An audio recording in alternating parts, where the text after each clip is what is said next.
La Sociedad Dominica de Medios de Comunicación, Sodomco, presenta A Pensar Más con Rosa María Palacios.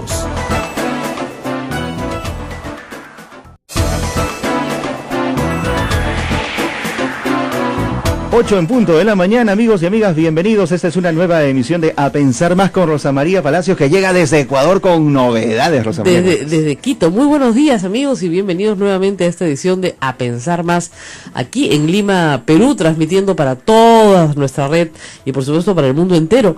Sí, efectivamente, un viaje familiar a Ecuador me hizo estar en Quito viernes, sábado y domingo, una experiencia muy interesante que me permitió ver ahí in situ cómo se está movilizando la oposición a Correa.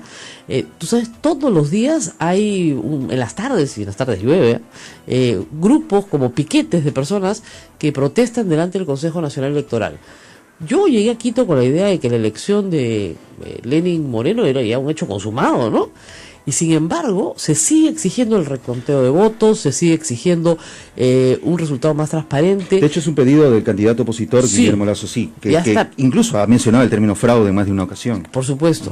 Y el presidente Correa, que no participa, por supuesto, en estas elecciones, pero que es un actor estelar, ¿no? Dedicó la sabatina, así se llama, a lanzar una serie de insultos, pero creo que nosotros los peruanos no estamos acostumbrados a ese lenguaje en un presidente. Claro. Bueno, me dicen que la prensa ya también es bien agresiva, tal vez sea de igual a igual, pero varias horas dedica los sábados, varias horas en cadena, o sea, tienes la obligación de escucharlo, por supuesto la gente apaga la televisión o el radio y no lo escucha, a insultar, pero insultar a los que no están de acuerdo con él, o piensan distinto, o tienen un punto de vista distinto. Entonces denunció un complot, o sea, un complot quiere decir pues una organización criminal, ¿no? Entre una estación de televisión que es Independencia, que es Ecuavisa, y las encuestadoras. Una encuestadora, Cedatos, fue allanada con un fiscal. Sus computadoras fueron hackeadas, retiradas. Es una cosa impresionante. Acá tú no entras a una casa encuestadora, pues, y te llevas la computadora, ¿no? Sí. Y, por supuesto, todos denunciados ante la fiscalía, de fraude, etcétera. Entonces, a mí lo que me llama la atención, yo le decía eso a la familia con la que estaba allá, es, fíjense, si este hombre está tan seguro de que ganó, y se siente tan empoderado, y está tan tranquilo con que su candidato ganó las elecciones, ¿por qué? ¿A qué todo este show? Claro. Entonces, no tendría necesidad. Entonces un ecuatoriano me dijo, mire, es que Quito tumba presidente, pues. Ya, así pasó con Lucio Gutiérrez. Los piquetes eran chiquitos los primeros días. Y hay una situación económica muy difícil en Ecuador, y Correa no es tonto en eso, es un político muy audaz. Entonces, normalmente tú en una situación como en la que él está, dirías, unidad nacional, ya terminaron las elecciones, todos somos hermanos, acabamos las divisiones. Buscar salir bien, ¿no? O sea, sí. Siempre normalmente apelas al discurso de unidad nacional. Tienen lluvias en la zona de la costa, o sea, sí, están tan fregados como nosotros. No es verdad que no ha pasado nada, hay damnificados, hay problemas. Entonces, apelarías pues a ese tipo de lenguaje para salir del caso, y a su Lenín Moreno es presidente, lo proclaman y se acabó. No, es completamente agresivo. Además, alrededor del centro y muy cerca al Consejo Electoral hay cámaras de vigilancia, de videovigilancia, que el presidente usa durante los sábados para ir sacando videos, ir, miren, fulanito tal, Ismael Soto, a ver, ¿quién es Ismael Soto? Ismael Soto no ha pagado sus impuestos, y sale a protestar. Cosas así, claro, alucinantes. O sea, es increíble cómo pueden hacer cosas de esa naturaleza tan agresivas contra personas particulares, ¿no? Para amedrentarlos, para que no salgan, para que no protesten, para que no haya oposición. Ahora, ¿cómo te mantienes en el poder 10 años? Me explicaron, bueno, muy fácil, dándole a cada uno algo, ¿no? Entonces, efectivamente, Correa no tiene un partido sólido, con bases institucionalizadas, ¿no? Pero sí supo darle a cada uno algo. Sí, yo pregunté, ¿pero cómo es eso? Bueno, me dijo, a la clase alta le dio negocios. La clase alta es rica porque ha hecho negocios con el Estado. Y negocio significa construcción. La cantidad de infraestructura, todo el dinero del petróleo, es 10 años de bonanza, se lo gastó en infraestructura, donde además participan, por ejemplo, en la construcción del aeropuerto, Camargo Correa, en la construcción de la autopista, Odebrecht. Y tú sabes que nadie en la prensa ha levantado, digamos, el tema como lo hemos levantado en el Perú. O sea, ahí hay mucho por investigar. Y es evidente, me dicen, que por signos exteriores de riqueza hay gente que se ha enriquecido desde el Estado. Han robado mucho con estas empresas, dinero del Estado. Entonces falta que todo eso se descubra, se investigue, pero es difícil investigar en Ecuador porque inmediatamente el Estado te acalla. Te acalla, te persigue, te mete preso, hay controles a la prensa bien duros, es duro trabajar como periodista en Ecuador, porque la prensa está sumamente hostilizada verbalmente por el presidente y judicialmente por un poder judicial, digamos, adscrito a las voluntades de control del presidente. Pero aún así se informa, ¿no? Y se trabaja. Y luego, y hay medios independientes, aún así, que es lo más impresionante de todo. Claro. Entonces... eso lo diferencia de Venezuela. Claro, que ya prácticamente no hay. No, todavía hay, pero trabajando con muchas dificultades. Claro. Y el costo de vida se ha vuelto muy alto. Te decía, a los ricos les dio negocios. A la clase media le dio trabajo, porque amplió el Estado. Tú no te puedes imaginar, todo el mundo tiene un pariente que trabaja en el Estado. Entonces hay 70 organismos con rango ministerial. Claro. O sea, entre ministerios y rango ministerial, 70. Puestos de trabajo hay. Ministerio del Buen Vivir, Ministerio de la Felicidad. No te puedes imaginar. Uno donde sacaron un video genial donde hacían yoga al mediodía y comían fruta a las 4 de la tarde. No decían, ¿qué es esto? Este es un ministerio. Entonces, claro, la clase media tiene trabajo. Y los más pobres han recibido subsidios del Estado directos, bonos, durante muchos años. Entonces, ¿pero qué ha pasado? Se acabó la plata, se acabaron los negocios, no hay más infraestructura grande, se acabó la plata y los sueldos del Estado están congelados hace mucho tiempo y se acabó la plata y el subsidio ofrecido que iba a crecer después de estas elecciones no ha crecido. Entonces, vivir hoy en Ecuador es carísimo para un peruano, es carísimo, ustedes no se imaginan. Primero porque todas las importaciones están sobrecargadas de aranceles, o sea, tributos. Entonces, todos los licores, por ejemplo, una botella de pisco peruano puede valer unos $100. Es impresionante. Y lo más básico que aquí podemos encontrar, digamos, como un sencillo o cosas así, un pan o mira, arroz. el pan y el arroz es caro. Mm. O sea, todo lo que sea productos agrícolas que vienen de la costa son caros. Claro. ¿Verdad? Porque el flete es caro, a pesar de que lo único que es barato es la gasolina. Pese a que se produce allí. Así, la gasolina sí está subsidiada por el Estado, es baratísima. Pero eso es una ¿ya? bomba de tiempo también. Claro, por eso es que se saca de contrabando gasolina de Ecuador al Perú. Sí. ¿Ya? Eso es un real. ¿Ya? Pero todo lo demás, oye, los zapatos, la ropa, no sé, un par de zapatos para un niño te puede costar $100, ¿no? Y no ganas así, tampoco, no es que ganes para poder, no. Entonces, el costo de vida es muy alto. Y cosas increíbles creadas por Correa, ¿no? Por ejemplo, impuestos que no existían, impuestos a las herencias, impuestos a la plusvalía. Entonces, él ha hecho esta tremenda autopista que va de un lado al otro de la ciudad. Entonces, ha establecido que si tú vendes tu casa en un valor mayor a la que la compraste, lo cual suele suceder, ahí tienes una plusvalía que te la ha generado la carretera. Y le tienes que entregar al Estado el 70% de la diferencia. 70%. Entonces nadie puede vender su casa. ¿Por qué? Porque a tener una carretera, esa casa cobraría más valor. Así es. Y como ha cobrado más valor, tú le tienes que entregar al Estado por las mejoras 70. O sea, acá han habido impuestos por mejoras en el Perú, pero jamás el 70%, es absolutamente confiscatorio, ¿no? 70%. Entonces nadie puede vender su casa. Hay un mercado inmobiliario que creció, pero que se alquila todo. Entonces, obviamente, los precios de los alquileres están en el suelo, las rentas son muy bajas, la gente que vive sus rentas se ha visto castigada también. Entonces, tú tienes ahorita una clase media castigada, una clase pobre que sigue siendo igual de pobre que hace 10 años. El índice de desempleo ha vuelto a ser el mismo que hace 10 años, cuando entró Correa. Entonces, son más formales que nosotros, eso sí, hay mucha formalidad. Pero eso es una bomba de tiempo. O sea, eso no. Muchos creen que esta jugada de Lenín Moreno es dejarlo no los 4 años, sino que él abdique en favor del presidente. No, abdique es una palabra de la realeza. Que él renuncie en favor del vicepresidente por razones de salud, ¿no es cierto? Y así continúen más tiempo. Pero en general, lo que se nota es un país partido en dos. Eso está clarísimo. El resultado es un país partido en dos, igual que acá, ¿no es cierto? Pero con la diferencia de que Lenín Moreno no se ha vuelto más popular después de las elecciones y que la sensación de fraude es muy grande, pero muy grande, muy grande. Sobre todo en muchas instancias, ¿no? O sea, no puedes tener elecciones libres sin prensa libre, ¿no es cierto? Y en fin, y un presidente muy agresivo que estaría tranquilo, ¿no? Si ya cree que ganó, pues no. pero no las tiene todas consigo. Ahora, ese 50% o esa polaridad, esa parte que está a favor o en elecciones al partido de Correa, digamos, ¿creen en él? ¿O asumen cosas, pero a pesar de eso igual votan por él? Algo así como el que son beneficiarios. Mira, Ecuador tiene 14 millones de habitantes, 2 millones de habitantes en Quito, o sea que es una ciudad muy amable, muy cómoda. Sí. Pero tiene, por ejemplo, 1,5 millones de personas que reciben beneficios del Estado, subsidios directos del Estado. O sea, 500.000, no, 300.000 personas reciben subsidios directos del Estado. Son familias de 5. Quieren mantener esa situación. Eso te mueve 1,5 millones de personas en cualquier movilización. Sí.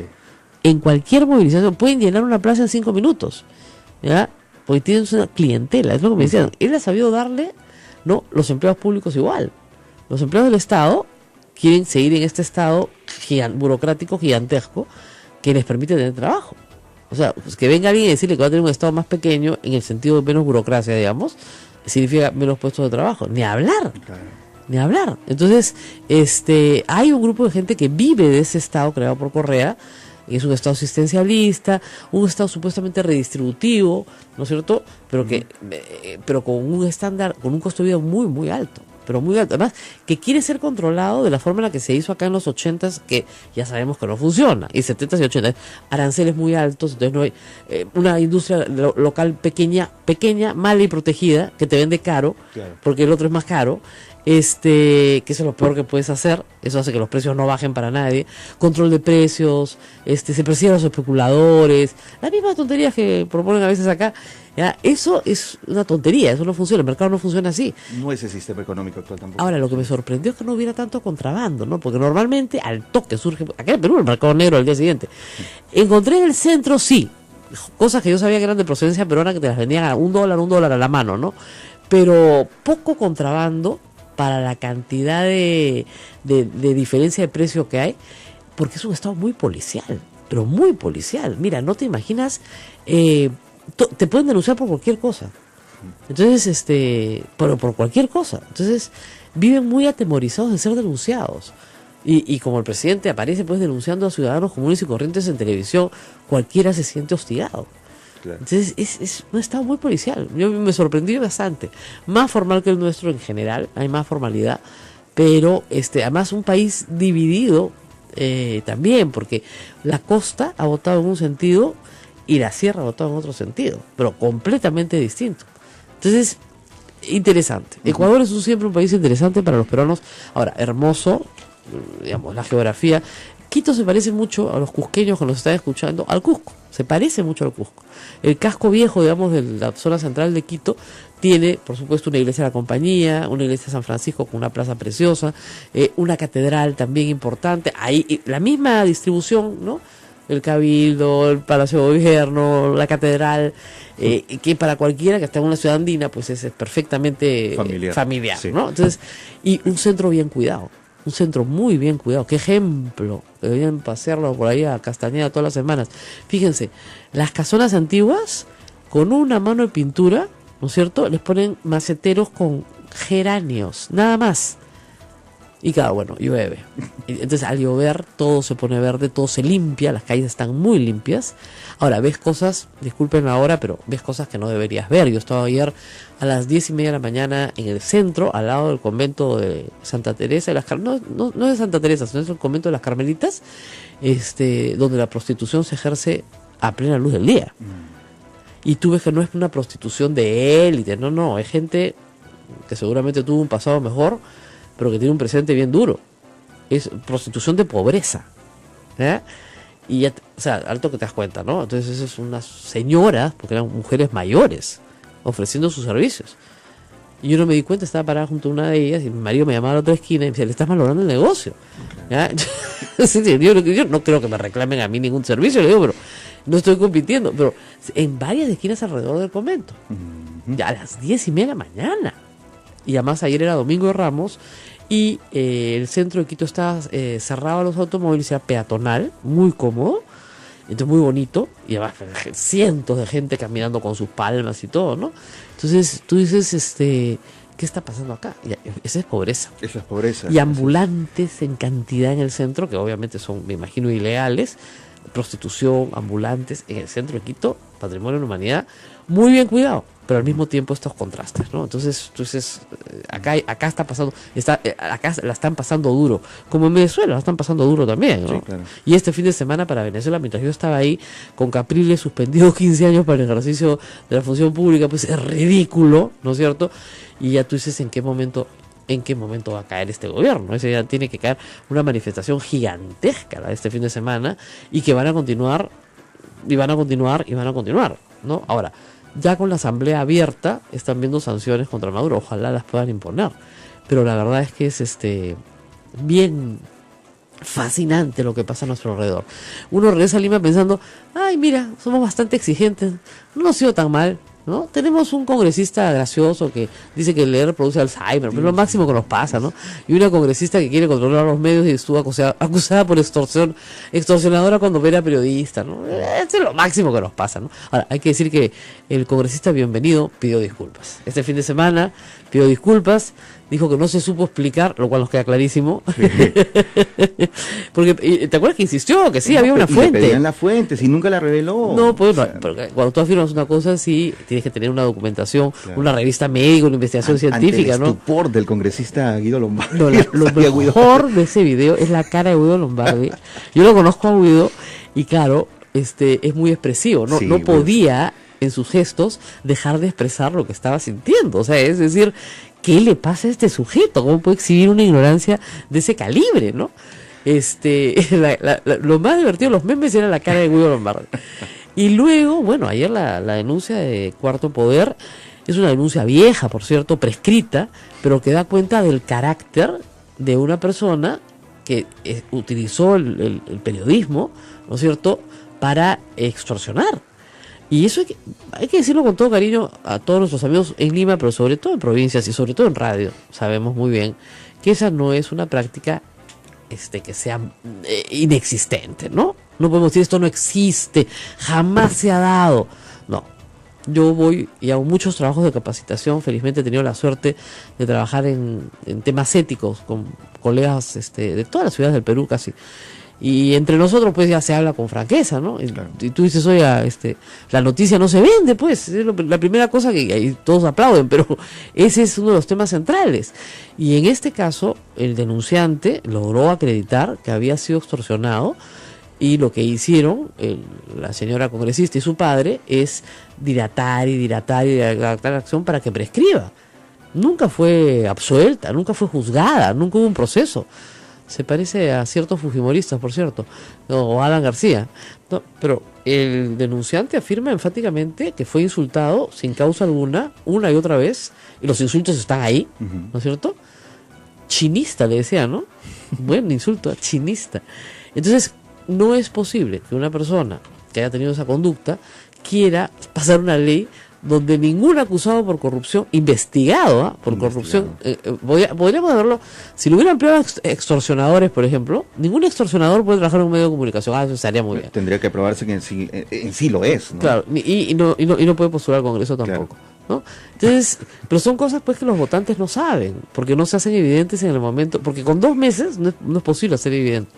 Y la congresista de Mayo me dedicó a mí una columna, me la pasaron, no la leo, repleta de insultos también, pero donde llegaba a probar lo que yo afirmaba, que había una presión sobre las mujeres de la bancada, y que éstas se encerraban en el baño a llorar, lo cual había sucedido. Y esa presión era cierta. Y ella es una de los brazos que presiona. O sea, ella no es de las, digamos, que acoge, sino más bien de las que presiona. Entonces, este brazo ejecutivo de Keiko Fujimori está metiendo en un lío a Keiko Fujimori, más grande del que ya se metió la semana pasada cuando salió a hablar. Que fue por lana y salió trasquilada, porque resulta que hoy en día el partido fujimorista es un partido, gracias a Kenji, percibido como homofóbico, sí, ¿ya? Como que pretende controlar los medios de comunicación, ¿no? Que quiere vendetas contra los medios de comunicación que no apoyaron a Keiko Fujimori, a Kenji por oponerse a esa situación. Exactamente, claro, ¿no? Sí, entonces, sí, por oposición, tú dices, sí, pues, no hay nada que hacer, esto es así. Tremendo. Bueno, vamos a hablar de varias iniciativas justamente legislativas y de la situación internacional con Mr. Donald Trump, que está muy extraño, comportándose de forma muy extraña, y comentaremos esto con Ramiro Escobar en unos minutos. Pero vamos a la pausa ya. Esto es A Pensar Más con Rosa María Palacio. Quédense con nosotros. Sodomco, Sociedad Dominica de Medios de Comunicación.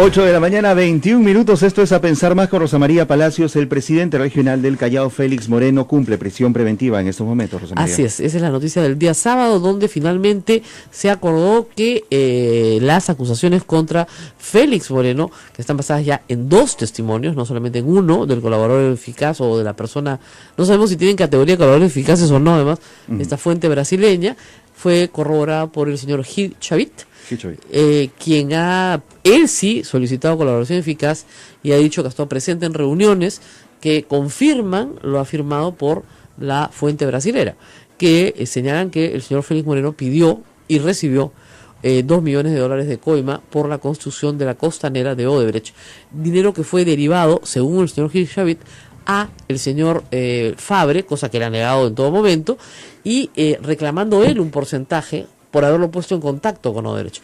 Esa es la parte del testimonio del señor Chavit que no me cuadra, ¿no? O sea, yo creo que el señor Moreno podía llamar a Barata en una y no necesitaba al señor Gil Chavit. No entiendo por qué necesitaba un intermediario. Pero en fin, tal vez el intermediario se requería para el manejo del dinero. No lo sé. Lo cierto es que en ese caso, o sea, Moreno él dice, yo no recibí un centavo. Lo que tiene que contar es si mandó pagarle a su asesor con ese dinero o a la empresa que contrató el asesor por ese dinero. dinero. Deja que le hagan preguntas, pues ese es el tema. Terminó esa conferencia y... no, claro. Porque la pregunta es obvia, ya usted no recibió un centavo, pero pidió que Odebrecht pagara los honorarios de su asesor para la reelección. Y si te dice que sí, entonces lo que te está diciendo es que efectivamente lo coimearon, pero pagándole al asesor que necesitaba para la campaña. ¿Ok? Ahora, lo que es cierto es que efectivamente el Callao está sufriendo por 20 años de un mal gobierno, lamentablemente, que está haciendo agua. Tú no puedes tener a los 2 principales dirigentes de Chimpún Callao preso, ¿no es cierto? Y además, como ocurre también, tenemos al presidente de la comisión Lavallato, el señor Albrecht, también chalaco, también de procedencia del mismo grupo, que también está con Yaya, como dicen, y el vicepresidente del Callao, vicegobernador, también está sujeto ya a una sanción de la Contraloría y se tiene que inhabilitar a este señor. Con lo cual, la verdad que la gobernación del Callao va a quedar acéfala. Felizmente hay elecciones el próximo año, pero digamos, el Consejo va a tener que elegir a otra persona y esperemos que, digamos, el próximo año la gente tome mejores decisiones. Miren, Chimpún Callao ha gobernado el Callao durante 20 años y no llegaron ahí sin los votos de la gente. O sea que, para la próxima, si usted, chalaco, me escucha y cree que hay mucha corrupción en su ciudad, bueno, piense qué responsabilidad tiene en eso, ¿no? Es como cuando me dicen en Lima, no me gusta, alcalde, ay, papito, tú votaste por él, ¿ya? Tú lo trajiste, tú te lo llevas. Muy bien. Alberto de la Hunde está en el teléfono justamente para hablar de las reformas de la Comisión de Ética. Se llegó a la conclusión de que la Comisión de Ética del Congreso, creada en el gobierno de Toledo, para no responder por faltas penales, sino por faltas éticas, al decoro, a lo que debe ser la conducta de un parlamentario, digamos, ya no sirve para nada. Sobre todo cuando la mayoría de un Congreso está en manos tan aplastantes, ¿no es cierto?, de un solo partido. Alberto de la Hunde, muy buenos días. Buenos días, Rosa María, qué gusto escucharte. Bueno, ¿cuál es la propuesta de Guido Lombardi? Sería bueno que el público primero conozca qué es lo que se quiere reformar y cómo. Es un proyecto de ley que presentamos junto con el congresista Lombardi, somos coautores. Lo presentamos, por cierto, hace ya más de un mes. O sea, no responde a la última coyuntura, sino responde a una convicción mayor, que es que el control ético en el Congreso no funciona. Y no funciona porque, claro, tiene un alto contenido de cálculo político. Claro. Cuando se desarrolla, no solo en este Congreso, o una mayoría clara, que además está en esa comisión, sino en los congresos anteriores. Entonces, partiendo de esta convicción, junto con Isabel Lombardi, lo que hemos planteado es que la Comisión de Ética esté integrada por personas ajenas a la institución.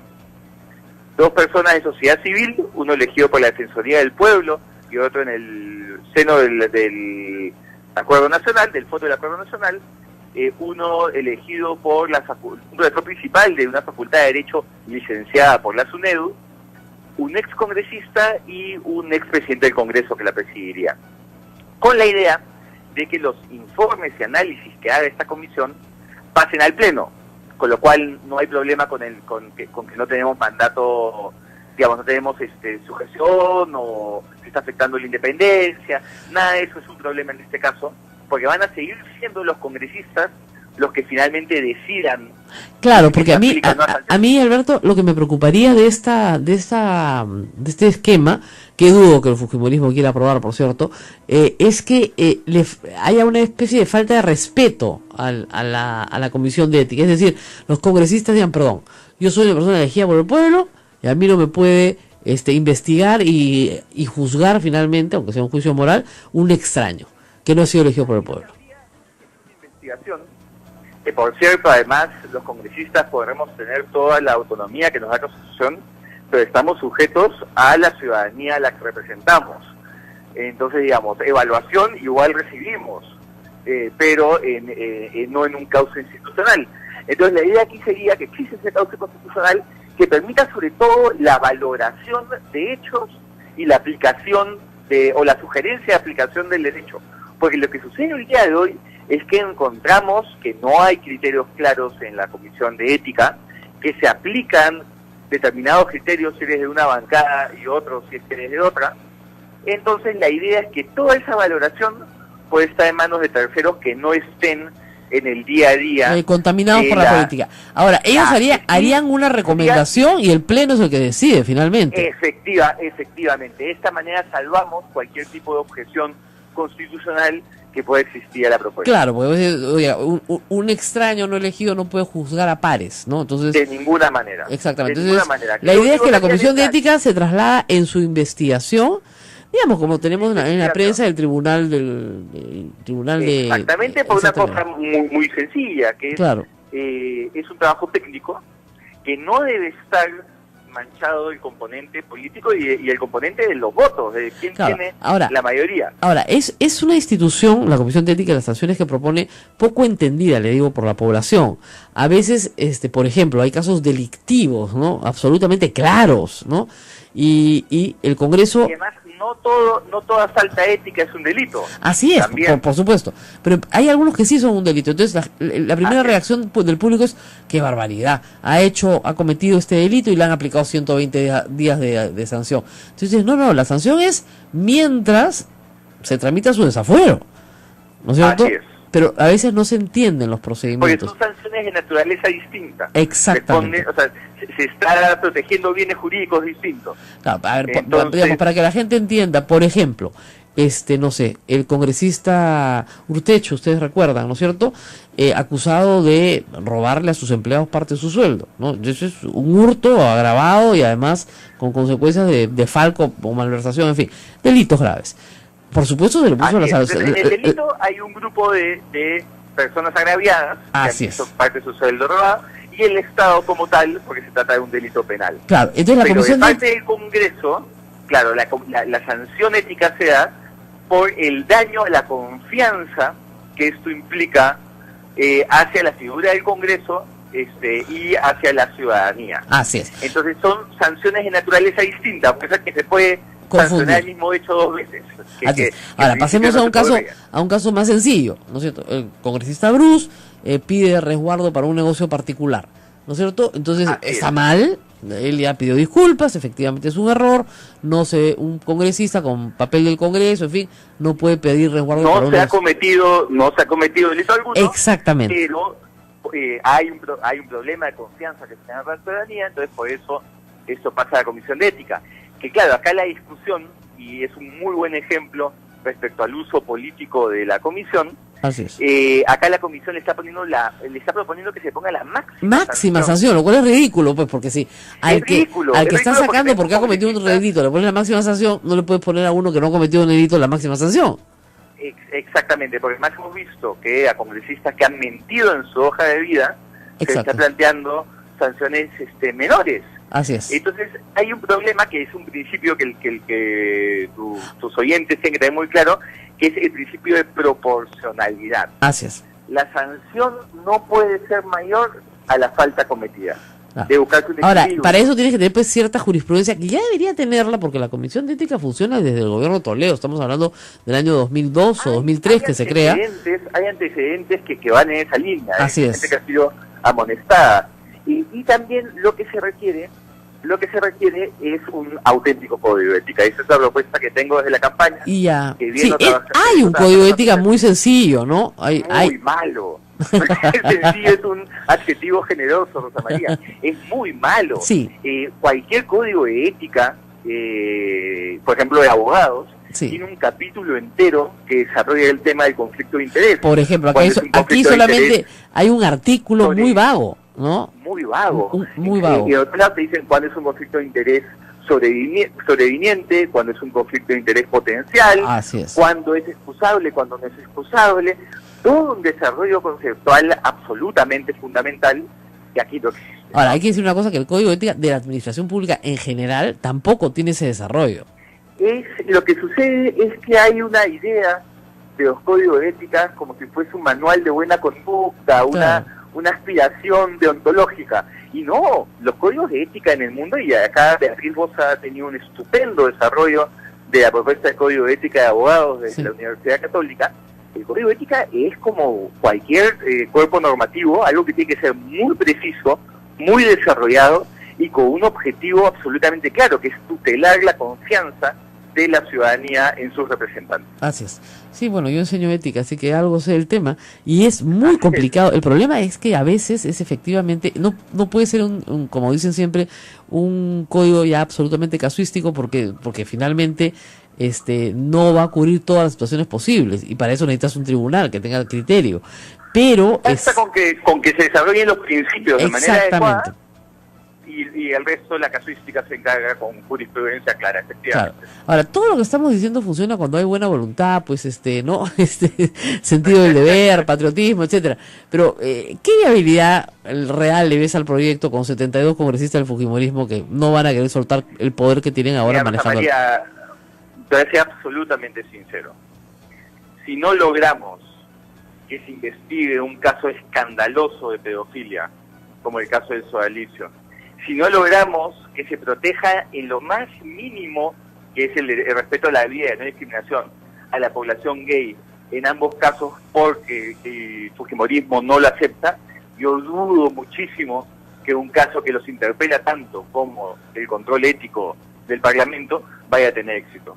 Lo que no quita que nosotros tenemos que insistir en este tema, porque para eso hemos sido elegidos. Lógico. Pero sí, no le tengo mucha confianza a la bancada fujimorista. salvo en otros salvo temas. que Kenji logre juntar con 10 o 15 que junte, voltea el partido, ¿ah? Es verdad. Y eso lo veremos en el pleno. Ahora, yo creo que Lo los 10 o veremos en el 15 que pleno. junten serán severamente sancionados por eso. Ahora, hay algunas cosas, por ejemplo, en la Comisión de Ética que hay que tener en cuenta respecto a la hoja de vida. Y esta es una información que me dieron fujimoristas, ¿ah?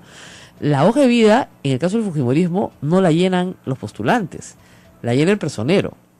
Entonces, claro, y si eres una persona que no ha sido elegida por las bases, pero ya no eres mucho del agrado de la cúpula, te lo llena poniéndote maestría, por ejemplo, cuando tienes estudios de maestría, y tú le has dicho, tengo estudios de maestría. Entonces, conozco el caso de una persona que llenó a mano la hoja de vida, la entregó al personero, y el personero puso otras cosas. Entonces, es un tema que tiene que investigarse, Rosa María, porque ahí sí, a diferencia de nuestra propuesta de código de ética, habría un problema en cuanto a la independencia y autonomía del congresista. Rosa María, lamentablemente tengo que dejarte. Sí, yo encantada de haber estado conversando con Alberto Belaúnde, congresista de la República. Encantado de ir a tu programa cuando desees. Así es, encantados nosotros también, porque además estamos muy cerca del Congreso. Muy bien, 8:35 de la mañana, vamos a una pausa, regresamos con temas internacionales y también tenemos, por supuesto, muchos comentarios sobre la situación que sigue siendo complicada en el Perú. O sea, las lluvias han felizmente parado, pero ahora tenemos un programa de rehabilitación por delante, porque las carreteras, la infraestructura, en fin, todo lo que teníamos hecho no han todavía no están en óptimas posibilidades de que se pueda ir pues de Lima a Tumbes, ¿no? Eso está clarísimo. Y la noticia es que estoy viendo que han suspendido el cobro en 2 estaciones de peaje, lo cual me parece lo lógico, ¿no? Porque si no hay carretera, ¿qué peaje te van a cobrar? Ahora ustedes dirán, ¿con qué plata se va a hacer la carretera si no se cobra peaje? Bueno, en realidad el peaje es para el mantenimiento de la carretera, no para la construcción. Jamás ha sido el peaje una forma de construir, sino de cubrir el mantenimiento de la carretera, salvo las concesionadas, ¿no? Entonces, yo supongo que esto es una señal de sí, estamos trabajando, justamente tenemos un incentivo mayor para apurarnos, porque finalmente el Estado lo que quiere es cobrar sus peajes nuevamente. Vamos a la pausa, regresamos con mucho más. Esto es A Pensar Más con Rosa María Palacios.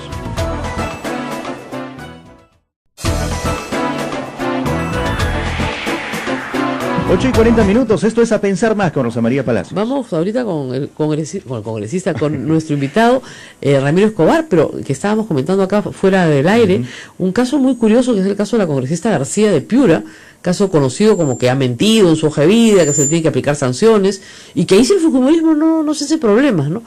Y lo que nadie ha investigado es cómo llega la congresista García a la lista.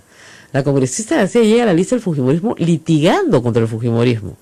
O sea, ella entabla un proceso administrativo porque la sacan de la lista. Ella no era fujimorista, ella era una abogada conciliadora en Piura y conocida en todo el Bajo Piura porque tenía un centro de conciliación.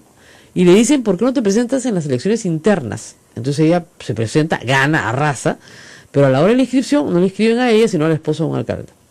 Entonces ella se presenta ante el jurado en realidad y dice, no señor, a mí me corresponde ese lugar. Yo me lo he ganado en una elección interna. Y 5 días antes de las elecciones nacionales, le aceptan su pedido y ella va como la persona con el número 5 de la lista. Y gana. Desde ahí empezó su calvario. Porque le han pasado cosas curiosas. Por ejemplo, le han dicho que no ha ido al colegio, ¿no? ¿Y por qué? Porque sus certificados de notas han desaparecido del agujero y del colegio. Y sin embargo tiene un recorte periódico donde el director de su colegio la felicita por haber entrado en primer puesto a la Universidad Nacional de Piura. Entonces, ¿cómo diarios lo pueden felicitar, no? Claro. Ya, 2, la acusan de haber puesto maestría. Dice, yo nunca he puesto maestría, yo he puesto estudios de maestría porque no hice la tesis. Nada más, ¿ya? Pero el personero te lo llena de tal manera que te friega. Ahora, que le han dicho que nunca hizo la maestría tampoco. Tiene las fotos de la graduación, la placa con su nombre, tiene el recordatorio, o sea, todas las pruebas, más todos los compañeros de clase, ¿no? Entonces, te atrapa. ¿Y quién la persigue? El fujimorismo. Estamos hablando de que se escogen congresistas o se plantean congresistas, los hacen ingresar, pero sí le ponen el elemento de manipulación. En este caso no querían ni siquiera que fuera ella la que entrara. Pero bueno. Entonces, peor todavía. Es perseguida por los propios fujimoristas, pero no puede hacer nada. Entiendo yo, porque hay una ley antitransfugismo. Claro. Entonces tienes que quedarte callada y bajar la cabeza y escuchar la llamada. Claro, escuchar la llamada de Ana Vega o de este señor, el otro Figari, que te dice cómo tienes que votar. Porque esos son los que deciden cómo se vota en el Congreso. Claro. O sea, eso no lo deciden los congresistas. O sea, Pierre Figari y Ana Vega y un grupito cercano a Keiko Fujimori son los que deciden cómo se vota. O sea, que a mí no me digan que eso no es usurpación de funciones, ¿eh? Porque la verdad es que es bien bravo que te llame alguien y te diga que no ha sido elegido. ¿Cómo tienes que votar? Y es por demás perverso. Y si no votas así, te arman todos estos procesos para sacarte, para perseguirte. Entonces, mucho cuidado con todos los que son perseguidos por el fujimorismo en la Comisión de Ética. Porque ahí lo que hay son vendetas y el deseo, en el fondo, de sacarlos del Congreso de alguna manera, desaforarlos para meter al que querían que entrara, que era más leal o era del grupete o lo que fuera. Por eso que las mujeres, que a varias les han hecho lo mismo, ¿no? Hay 5 que les han hecho lo mismo en la Comisión de Ética, ¿ya? Esas 5 se encerraban a llorar en el baño, pues. ¿Qué iban a hacer? Ese es un caso, ahí puedo contar otros. Hechos así. Por eso la Comisión de Ética se convierte en un instrumento de vendetta para los propios miembros de la bancada mayoritaria. Eso yo lo he escribido, que mal dicho, lo he escrito hace meses, ¿ya? Y al escribirlo hubo muchas reacciones, ¿no? Una de ellas la congresista Aramayo, que me rellenó de insultos, pero al final lo único que dijo en su artículo, que fue elemental, es que esos hechos sí habían ocurrido. O sea, que los hechos que yo narraba habían ocurrido. Entonces tenía la confirmación. Claro. Bueno, está Ramiro Escobar en el teléfono ya, en la línea telefónica, y vamos a hablar del mundo en peligro, gracias a un presidente un poco, realmente, como él dice en una columna hoy en La República, impredecible. Ramiro, muy buenos días. Hola, Rosa María, ¿cómo te va? Buenos días y buenos días a los amigos de Bueno, trata de explicar de la forma más fácil posible ¿qué cosa es esto que pasa en Siria? Hay una guerra civil, ¿no es cierto? Un autócrata, un dictador, y unas fuerzas opositoras, ¿no es cierto?, que están luchando hace mucho tiempo por cada una llegar al poder y están en un balance permanente, ahora, con un saldo de muerte y destrucción espantoso. En este contexto, Trump, durante la campaña, siempre tuvo el discurso más o menos aislacionista de los Estados Unidos, ¿no? No somos la policía del mundo, no tenemos nada que ver fuera de los Estados Unidos, a mí me preocupa la gente de mi país y no me meto en guerras ajenas, discurso con el cual, por supuesto, ganó las elecciones. Y resulta que a la primera les manda un bombardeo brutal, sí, no a los, digamos, rebeldes, sino a la base del autócrata. ¿Cómo se explica eso? Bueno, lo que ocurre es que, como yo digo en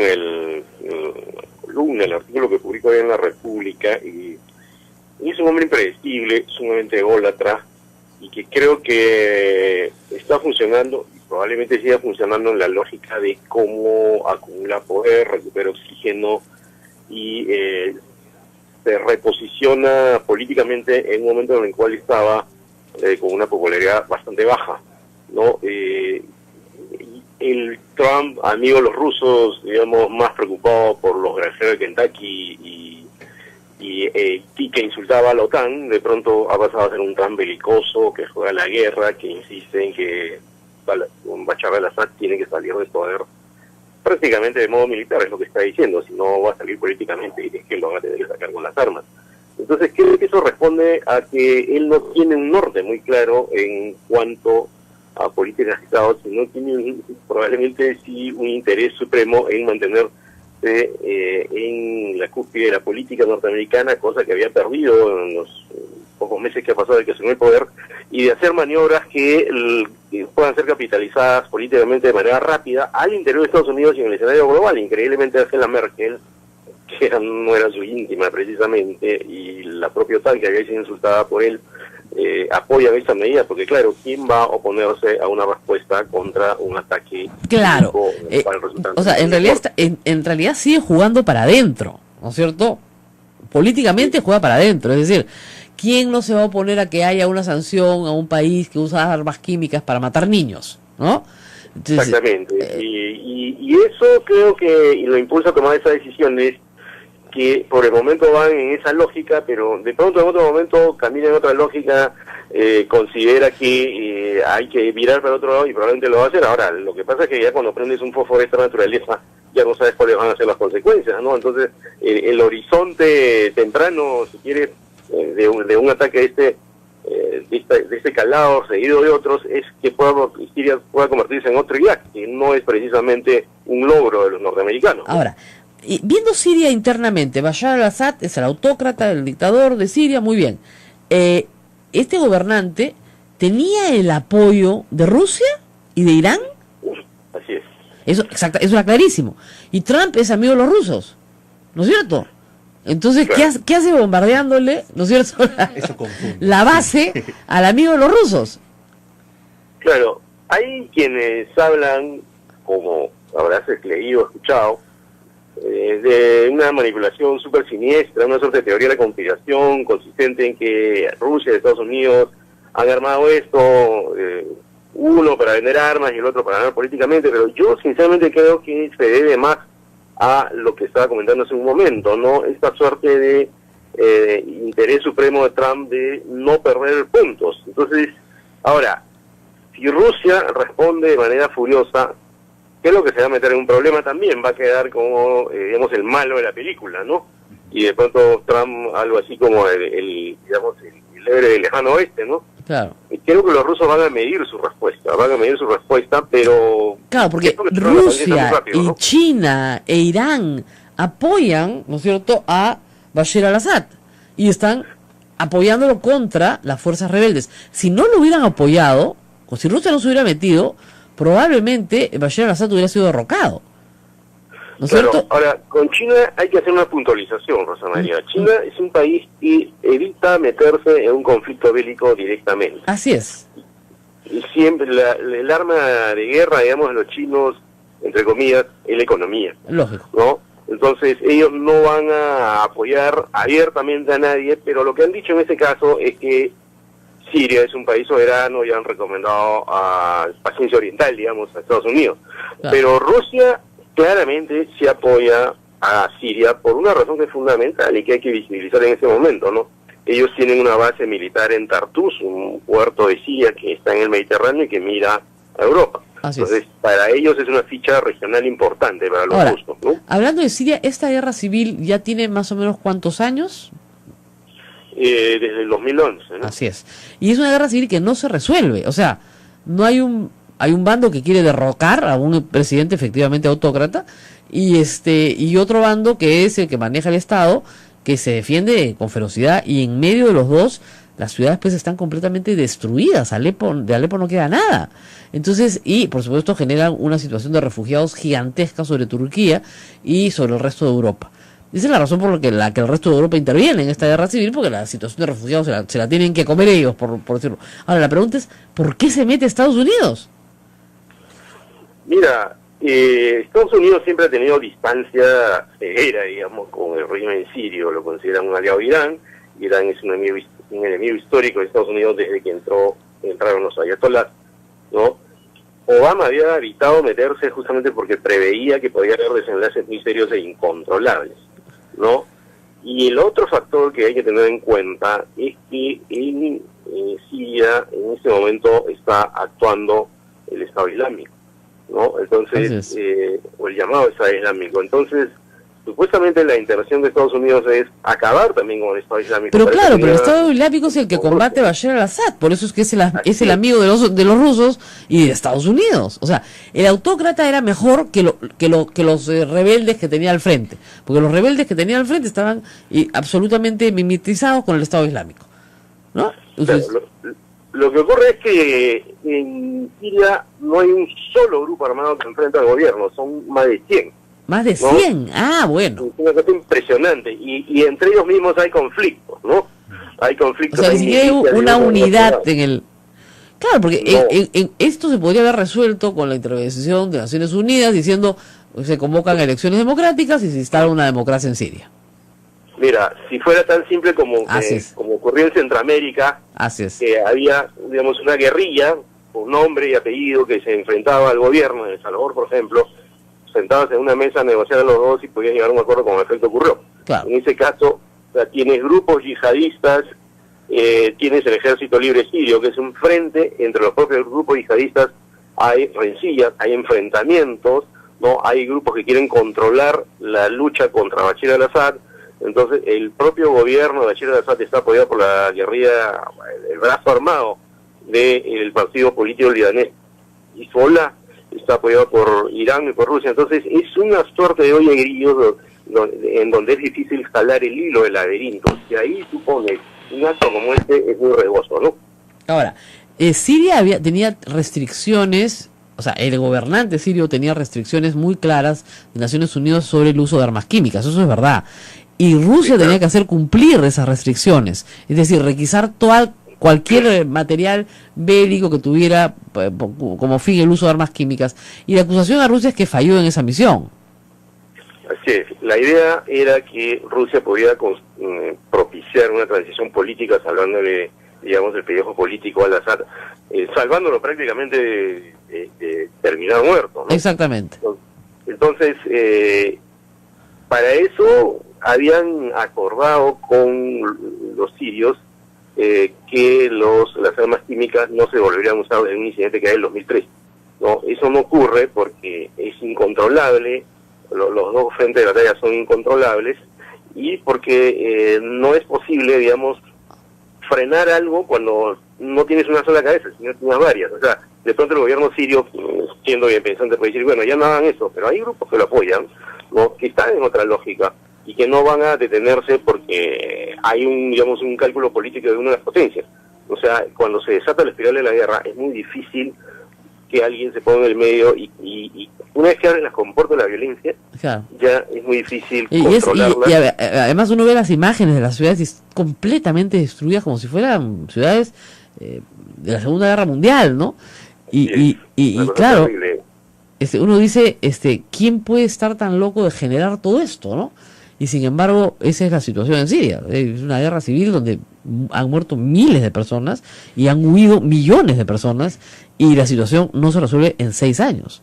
Claro, casi un tercio del país está fuera del país o en zonas del país donde la guerra no ha llegado con tanta intensidad, ¿no? Claro. Entonces es una catástrofe humanitaria de gran envergadura, ¿no? Y la única salida presunta era que las dos grandes potencias, una más fuerte que otra, Estados Unidos y Rusia, en ese orden, podían propiciar una transición, algún tipo de negociación que haga que el presidente salga. Eso iba a costar cosas como que no se le juzgue, pero al fin y al cabo hasta podría ser preferible a que se desate, o esta guerra, se agudice más todavía de lo que ha sido hasta ahora, ¿no? O sea, los actos los crímenes de guerra que estamos presenciando son una cosa impresionante, ¿no? Así es.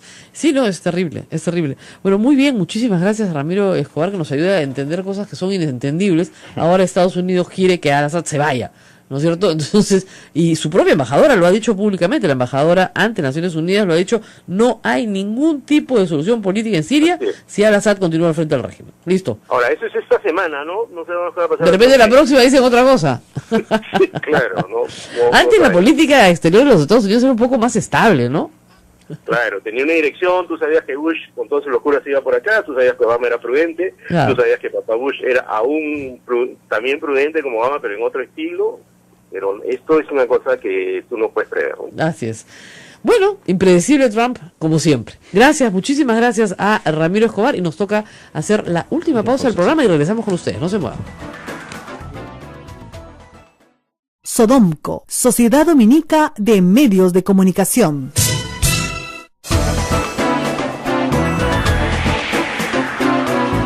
Ocho y 57 minutos. Y bueno, vamos a conversar un poquito de Kenji, el hombre que divide. Y las discrepancias. Bueno, evidentemente las cosas que ha escrito Kenji, y las ha escrito bien, porque sus artículos están muy bien escritos, ha causado pues la furia de su hermana probablemente, pero no sale ella a hablar de él, sino manda a otras personas, ¿no? Así es. Entonces uno de sus brazos es, igual que la congresista Aramayo, Úrsula Letona, que ha dado una entrevista muy graciosa a Perú 21, en la cual ella dice: bueno, yo tengo un hijo adolescente, usted sabe que la gente se demora en madurar. La periodista le contesta: oiga, señora, Kenji Fujimori tiene 37 años.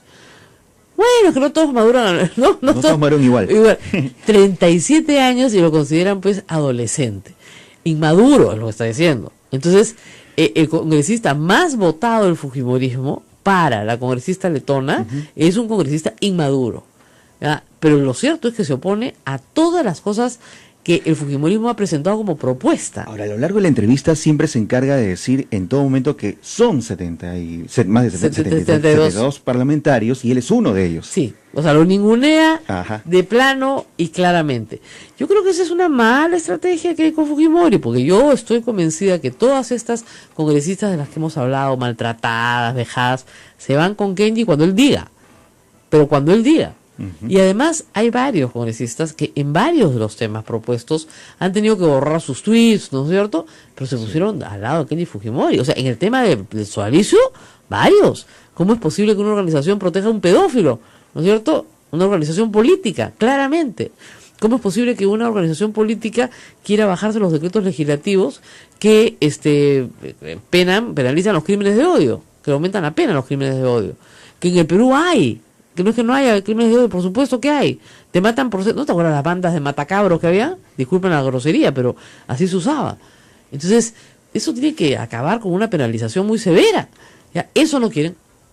Todo lo que sea protección de derechos humanos se oponen de plano. Y Kenji Fujimori, no es tonto, ¿no es cierto?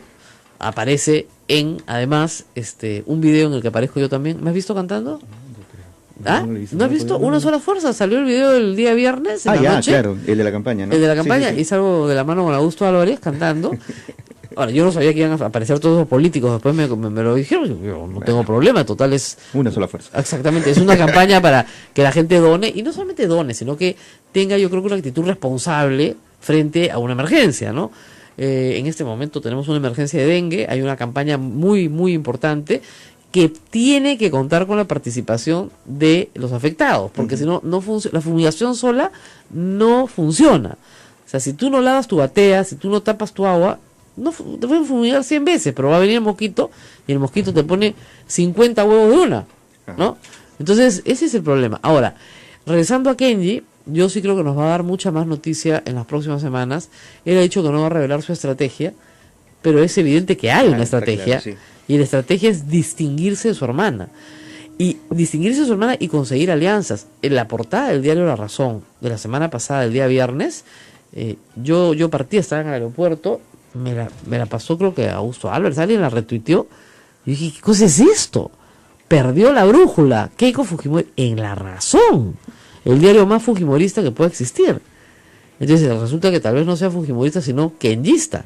O albertista, entonces. O albertista, claro. Porque sí. Obviamente Kenji está representando los intereses de Alberto, eso a todos nos queda claro. Así es. Entonces, tienes a una persona que se acerca a las propuestas más básicas del antifujimorismo y las acepta como suyas, ¿no? Entonces, la lucha contra la homofobia, la lucha contra la pedofilia, las acepta como suyas. Y deja a su hermana como una homofóbica y como una protectora de pedófilos.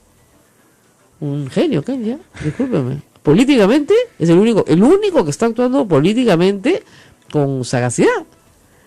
Y al frente del gobierno se ha quedado como estático porque no tiene que proponer nada, dado que las divisiones entre del fujimorismo tienen a todos atentos. Así es. El gobierno sigue en su reconstrucción, en su rehabilitación, y son los fujimoristas los que tienen que entretenerse, por ponerlo de alguna manera, en resolver sus discrepancias.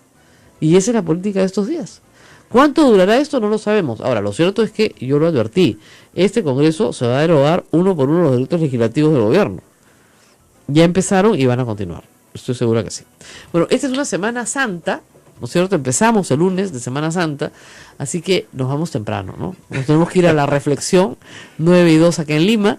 Muchas gracias a toda la red Sodomco que nos acompaña y nos vamos, pero volvemos mañana, de todas maneras, con mucho más información. Esto es A Pensar Más con Rosa María Palacios. Hasta mañana. Hasta mañana. Hasta aquí, A Pensar Más con Rosa María Palacios. Este programa fue producido por la Sociedad Dominica de Medios de Comunicación, Sodomco. Los códigos de ética en el mundo, y acá Beatriz Boza ha tenido un estupendo desarrollo de la propuesta de código de ética de abogados de la Universidad Católica. El código de ética es como cualquier cuerpo normativo, algo que tiene que ser muy preciso, muy desarrollado y con un objetivo absolutamente claro, que es tutelar la confianza de la ciudadanía en sus representantes. Así es. Sí, bueno, yo enseño ética, así que algo sé del tema, y es muy complicado. El problema es que a veces es efectivamente, no puede ser como dicen siempre, un código ya absolutamente casuístico, porque finalmente no va a cubrir todas las situaciones posibles, y para eso necesitas un tribunal que tenga criterio. Pero basta con que se desarrollen los principios de manera adecuada, y el resto de la casuística se encarga con jurisprudencia clara, efectivamente. Claro. Ahora, todo lo que estamos diciendo funciona cuando hay buena voluntad, pues ¿no? Sentido del deber, patriotismo, etcétera. Pero ¿qué viabilidad real le ves al proyecto con 72 congresistas del fujimorismo que no van a querer soltar el poder que tienen ahora manejando? María, te voy a ser absolutamente sincero. Si no logramos que se investigue un caso escandaloso de pedofilia, como el caso del sodalicio, si no logramos que se proteja en lo más mínimo, que es el respeto a la vida y la no discriminación, a la población gay, en ambos casos porque el fujimorismo no lo acepta, yo dudo muchísimo que un caso que los interpela tanto como el control ético del Parlamento vaya a tener éxito. Lo que no quita que nosotros tenemos que insistir en este tema, porque para eso hemos sido elegidos. Lógico. Pero sí, no le tengo mucha confianza a la bancada fujimorista. Salvo que Kenji logre juntar con 10 o 15 que junte, voltea el partido, ¿ah? Es verdad. Y eso lo veremos en el pleno. Ahora, yo creo que los 10 o 15 que junten serán severamente sancionados por eso. Ahora, hay algunas cosas, por ejemplo, en la Comisión de Ética que hay que tener en cuenta respecto a la hoja de vida. Y esta es una información que me dieron fujimoristas, ¿ah? La hoja de vida, en el caso del fujimorismo, no la llenan los postulantes, la llena el personero. Entonces, claro, y si eres una persona que no ha sido elegida por las bases, pero ya no eres mucho del agrado de la cúpula, te lo llena poniéndote maestría, por ejemplo, cuando tienes estudios de maestría, y tú le has dicho, tengo estudios de maestría. Entonces, conozco el caso de una persona que llenó a mano la hoja de vida, la entregó al personero, y el personero puso otras cosas. Entonces, es un tema que tiene que investigarse, Rosa María, porque ahí sí, a diferencia de nuestra propuesta de código de ética, habría un problema en cuanto a la independencia y autonomía del congresista. Rosa María, lamentablemente tengo que dejarte. Sí, no, yo encantado de haber estado conversando con Alberto Belaúnde, congresista de la República. Encantado de ir a tu programa cuando desees. Así es, encantados nosotros también, porque además estamos muy cerca del Congreso. Muy bien, 8:35 de la mañana, vamos a una pausa, regresamos con temas internacionales y también tenemos, por supuesto, muchos comentarios sobre la situación que sigue siendo complicada en el Perú. O sea, las lluvias han felizmente parado, pero ahora tenemos un programa de rehabilitación por delante, porque las carreteras, la infraestructura, en fin, todo lo que teníamos hecho no han todavía no están en óptimas posibilidades de que se pueda ir pues de Lima a Tumbes, ¿no? Está clarísimo. Y la noticia es que estoy viendo que han suspendido el cobro en 2 estaciones de peaje, lo cual me parece lo lógico, ¿no? Porque si no hay carretera, ¿qué peaje te van a cobrar? Ahora ustedes dirán, ¿con qué plata se va a hacer la carretera si no se cobra peaje? Bueno, en realidad el peaje es para el mantenimiento de la carretera, no para la construcción. Jamás ha sido el peaje una forma de construir, sino de cubrir el mantenimiento de la carretera, salvo las concesionadas, ¿no? Entonces, yo supongo que esto es una señal de sí, estamos trabajando, justamente tenemos un incentivo mayor para apurarnos, porque finalmente el Estado lo que quiere es cobrar sus peajes nuevamente. Vamos a la pausa, regresamos con mucho más. Esto es A Pensar Más con Rosa María Palacios.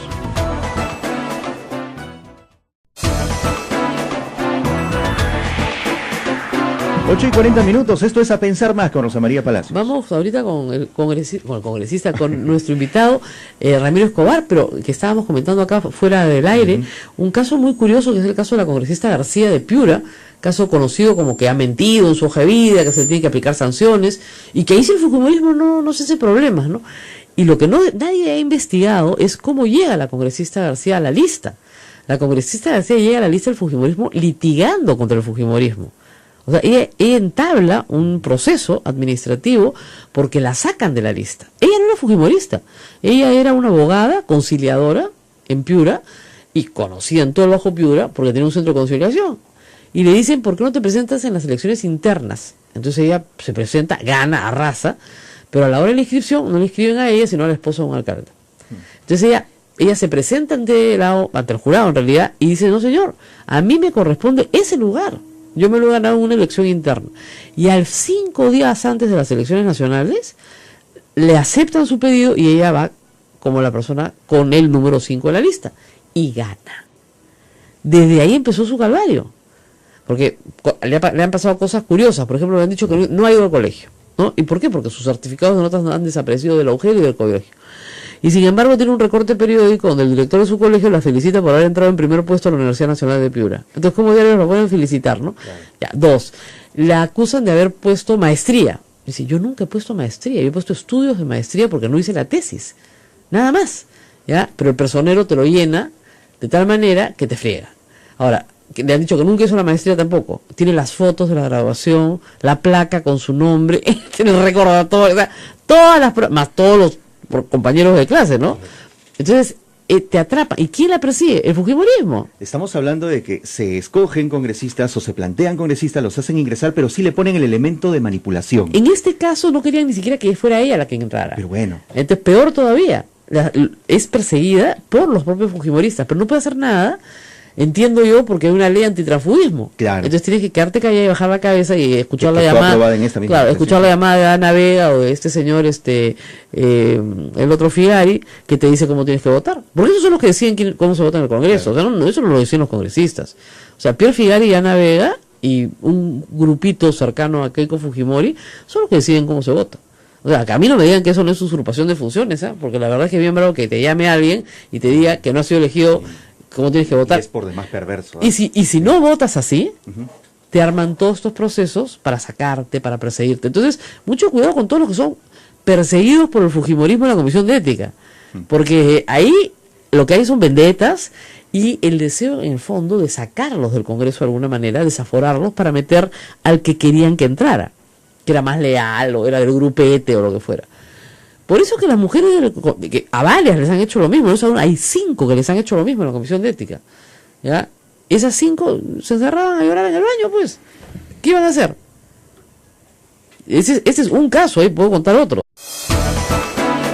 La Sociedad Dominica de Medios de Comunicación, Sodomco, presenta A Pensar Más con Rosa María Palacios.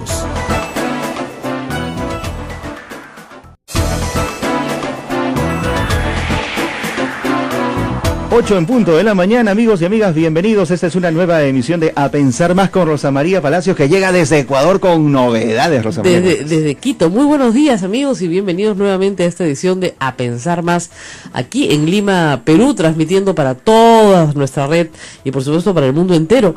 Sí, efectivamente, un viaje familiar a Ecuador me hizo estar en Quito viernes, sábado y domingo, una experiencia muy interesante que me permitió ver ahí in situ cómo se está movilizando la oposición a Correa.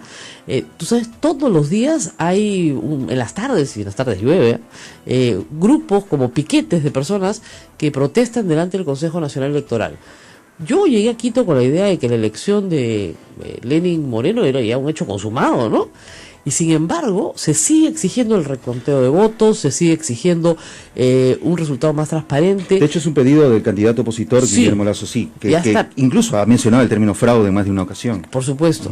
Y el presidente Correa, que no participa, por supuesto, en estas elecciones, pero que es un actor estelar, ¿no? Dedicó la sabatina, así se llama, a lanzar una serie de insultos, pero creo que nosotros los peruanos no estamos acostumbrados a ese lenguaje en un presidente. Claro. Bueno, me dicen que la prensa ya también es bien agresiva, tal vez sea de igual a igual, pero varias horas dedica los sábados, varias horas en cadena, o sea, tienes la obligación de escucharlo, por supuesto la gente apaga la televisión o el radio y no lo escucha, a insultar, pero insultar a los que no están de acuerdo con él o piensan distinto o tienen un punto de vista distinto.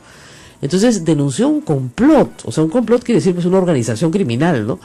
Entre una estación de televisión que es Independencia, que es Ecuavisa, y las encuestadoras. Una encuestadora, Cedatos, fue allanada con un fiscal.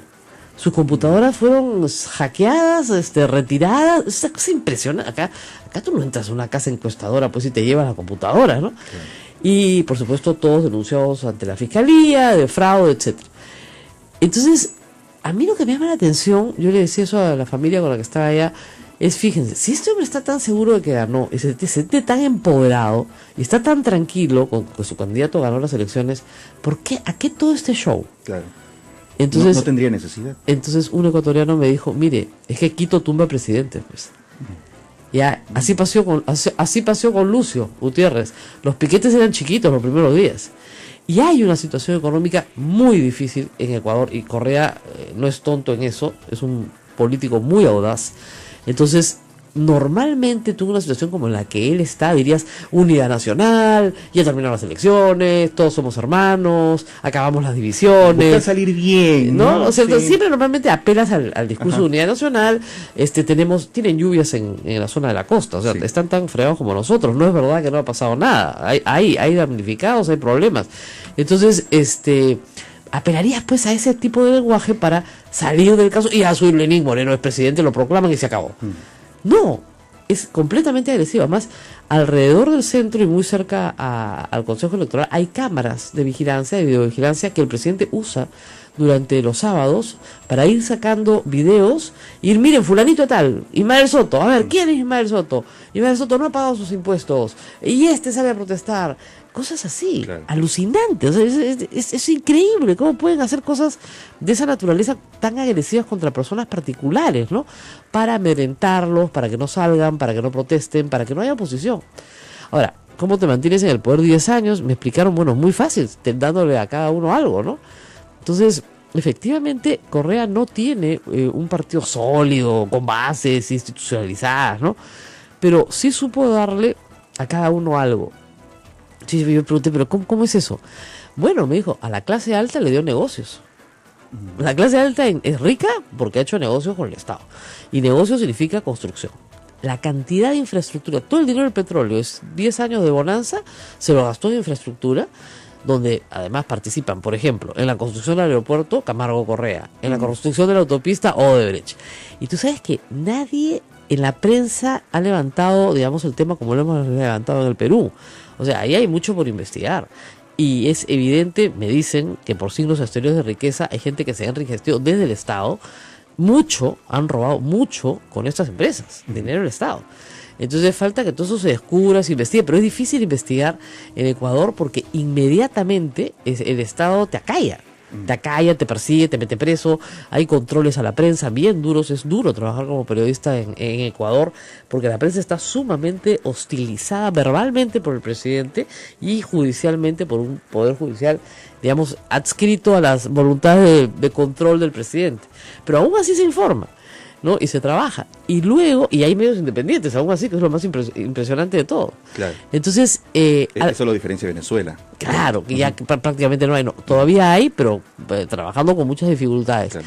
Y el costo de vida se ha vuelto muy alto. Te decía, a los ricos les dio negocios. A la clase media le dio trabajo, porque amplió el Estado. Tú no te puedes imaginar, todo el mundo tiene un pariente que trabaja en el Estado. Entonces hay 70 organismos con rango ministerial. Claro. O sea, entre ministerios y rango ministerial, 70. Puestos de trabajo hay. Ministerio del Buen Vivir, Ministerio de la Felicidad. No te puedes imaginar. Uno donde sacaron un video genial donde hacían yoga al mediodía y comían fruta a las 4 de la tarde. No decían, ¿qué es esto? Este es un ministerio. Entonces, claro, la clase media tiene trabajo. Y los más pobres han recibido subsidios del Estado directos, bonos, durante muchos años. Entonces, ¿pero qué ha pasado? Se acabó la plata, se acabaron los negocios, no hay más infraestructura grande, se acabó la plata y los sueldos del Estado están congelados hace mucho tiempo y se acabó la plata y el subsidio ofrecido que iba a crecer después de estas elecciones no ha crecido. Entonces, vivir hoy en Ecuador es carísimo para un peruano, es carísimo, ustedes no se imaginan. Primero porque todas las importaciones están sobrecargadas de aranceles, o sea, tributos. Entonces, todos los licores, por ejemplo, una botella de pisco peruano puede valer unos $100. Es impresionante. Y lo más básico que aquí podemos encontrar, digamos, como un sencillo o cosas así, un pan o mira, arroz. El pan y el arroz es caro. O sea, todo lo que sea productos agrícolas que vienen de la costa son caros. Claro. Porque el flete es caro, a pesar de que lo único que es barato es la gasolina. Pese a que se produce allí. Así, la gasolina sí está subsidiada por el Estado, es baratísima. Pero eso es una bomba de tiempo también. Claro, por eso es que se saca de contrabando gasolina de Ecuador al Perú. Sí. ¿Ya? Eso es un real. ¿Ya? Pero todo lo demás, oye, los zapatos, la ropa, no sé, un par de zapatos para un niño te puede costar $100, ¿no? Y no ganas así tampoco, no es que ganes para poder, ¿no? Entonces el costo de vida es muy alto y cosas increíbles creadas por Correa, ¿no? Por ejemplo, impuestos que no existían, impuestos a las herencias, impuestos a la plusvalía. Entonces él ha hecho esta tremenda autopista que va de un lado al otro de la ciudad. Entonces ha establecido que si tú vendes tu casa en un valor mayor a la que la compraste, lo cual suele suceder, ahí tienes una plusvalía que te la ha generado la carretera. Y le tienes que entregar al Estado el 70% de la diferencia. 70%. Entonces nadie puede vender su casa. ¿Por qué? Porque a tener una carretera, esa casa cobraría más valor. Así es. Y como ha cobrado más valor, tú le tienes que entregar al Estado por las mejoras 70. O sea, acá no ha habido impuestos por mejoras en el Perú, pero jamás el 70%, es absolutamente confiscatorio, ¿no? 70%, entonces nadie puede vender su casa. Hay un mercado inmobiliario que creció, pero que se alquila todo. Entonces, obviamente, los precios de los alquileres están en el suelo, las rentas son muy bajas, la gente que vive sus rentas se ha visto castigada también. Entonces, tú tienes ahorita una clase media castigada, una clase pobre que sigue siendo igual de pobre que hace 10 años, el índice de desempleo ha vuelto a ser el mismo que hace 10 años, cuando entró Correa. Entonces, son más formales que nosotros, eso sí, hay mucha formalidad. Pero eso es una bomba de tiempo. O sea, eso no. Muchos creen que esta jugada de Lenín Moreno es dejarlo no los 4 años, sino que él abdique en favor del presidente. No, abdique es una palabra de la realeza. Que él renuncie en favor del vicepresidente por razones de salud, ¿no es cierto? Y así continúen más tiempo. Pero en general, lo que se nota es un país partido en dos. Eso está clarísimo. El resultado es un país partido en dos, igual que acá, ¿no es cierto? Pero con la diferencia de que Lenín Moreno no se ha vuelto más popular después de las elecciones y que la sensación de fraude es muy grande. pero muy grande, muy grande. Sobre todo en muchas instancias, ¿no? O sea, no puedes tener elecciones libres sin prensa libre, ¿no es cierto? Y en fin, y un presidente muy agresivo que estaría tranquilo, ¿no? Si ya cree que ganó, pues no, pero no las tiene todas consigo. Ahora, ese 50% o esa polaridad, esa parte que está a favor o en elecciones al partido de Correa, digamos, ¿creen en él? ¿O asumen cosas, pero a pesar de eso igual votan por él? Algo así como el que son beneficiarios. Mira, Ecuador tiene 14 millones de habitantes, 2 millones de habitantes en Quito, o sea que es una ciudad muy amable, muy cómoda. Sí. Pero tiene, por ejemplo, 1,5 millones de personas que reciben beneficios del Estado, subsidios directos del Estado. O sea, 500.000, no, 300.000 personas reciben subsidios directos del Estado. Son familias de 5. Quieren mantener esa situación. Eso te mueve 1,5 millones de personas en cualquier movilización. Sí. En cualquier movilización. Pueden llenar una plaza en 5 minutos. ¿Ya? Porque tienen una clientela. Es lo que me decían. Él ha sabido darle, ¿no? Los empleados públicos igual. Los empleados del Estado quieren seguir en este Estado burocrático gigantesco que les permite tener trabajo. O sea, pues que venga alguien y decirle que va a tener un Estado más pequeño, en el sentido de menos burocracia, digamos, significa menos puestos de trabajo. Ni hablar. Claro. Ni hablar. Entonces, hay un grupo de gente que vive de ese Estado creado por Correa, es un Estado asistencialista, un Estado supuestamente redistributivo, ¿no es cierto? Pero con un estándar, con un costo de vida muy, muy alto, pero muy alto. Además, que quiere ser controlado de la forma en la que se hizo acá en los 80s, que ya sabemos que no funciona, y 70s y 80s, aranceles muy altos, entonces no hay una industria local pequeña, mala y protegida, que te vende caro, claro, porque el otro es más caro. Que eso es lo peor que puedes hacer, eso hace que los precios no bajen para nadie, control de precios, se persiguen a los especuladores, las mismas tonterías que proponen a veces acá, ¿ya? Eso es una tontería, eso no funciona, el mercado no funciona así. No es el sistema económico actual tampoco. Ahora, lo que me sorprendió es que no hubiera tanto contrabando, ¿no? Porque normalmente al toque surge, acá en Perú el mercado negro al día siguiente. Encontré en el centro, sí, cosas que yo sabía que eran de procedencia peruana que te las vendían a $1 a la mano, ¿no? Pero poco contrabando para la cantidad de diferencia de precio que hay, porque es un Estado muy policial, pero muy policial. Mira, no te imaginas, te pueden denunciar por cualquier cosa. Entonces, pero por cualquier cosa. Entonces, viven muy atemorizados de ser denunciados. Y como el presidente aparece pues denunciando a ciudadanos comunes y corrientes en televisión, cualquiera se siente hostigado. Claro. Entonces es un Estado muy policial. Yo me sorprendí bastante. Más formal que el nuestro en general, hay más formalidad, pero además un país dividido también, porque la costa ha votado en un sentido y la sierra ha votado en otro sentido, pero completamente distinto. Entonces, interesante. Ecuador es siempre un país interesante para los peruanos. Ahora, hermoso, digamos, la geografía. Quito se parece mucho a los cusqueños que nos están escuchando, al Cusco, se parece mucho al Cusco. El casco viejo, digamos, de la zona central de Quito, tiene, por supuesto, una iglesia de la Compañía, una iglesia de San Francisco con una plaza preciosa, una catedral también importante, ahí la misma distribución, ¿no? El Cabildo, el Palacio de Gobierno, la catedral, que para cualquiera que esté en una ciudad andina, pues es perfectamente familiar, sí, ¿no? Entonces, y un centro bien cuidado. Un centro muy bien cuidado. Qué ejemplo. Deberían pasearlo por ahí a Castañeda todas las semanas. Fíjense, las casonas antiguas, con una mano de pintura, ¿no es cierto? Les ponen maceteros con geranios, nada más. Y claro, bueno, llueve. Entonces al llover todo se pone verde, todo se limpia, las calles están muy limpias. Ahora, ves cosas, disculpen ahora, pero ves cosas que no deberías ver. Yo estaba ayer a las 10:30 de la mañana en el centro, al lado del convento de Santa Teresa, no es de Santa Teresa, sino es el convento de las Carmelitas, donde la prostitución se ejerce a plena luz del día. Y tú ves que no es una prostitución de élite, no, es gente que seguramente tuvo un pasado mejor, pero que tiene un presente bien duro. Es prostitución de pobreza, ¿eh? Y ya, o sea, alto que te das cuenta, ¿no? Entonces esas son unas señoras, porque eran mujeres mayores, ofreciendo sus servicios.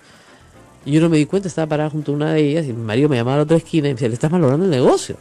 ¿Ya? Yo no creo que me reclamen a mí ningún servicio, le digo, pero no estoy compitiendo. Pero en varias esquinas alrededor del convento, ya a las 10:30 de la mañana.